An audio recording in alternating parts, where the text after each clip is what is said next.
Hi, today I am going to show you how to add black bars on left and right side of video. So let's start without any delay.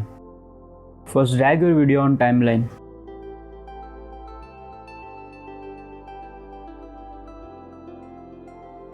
Next, create a new adjustment layer.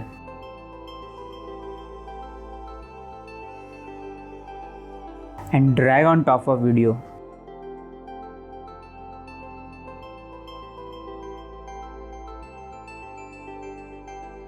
Now go to Effects and search for Crop. Once you get it, drag on adjustment layer. Next, go to Effect Controls and set the left value to 20%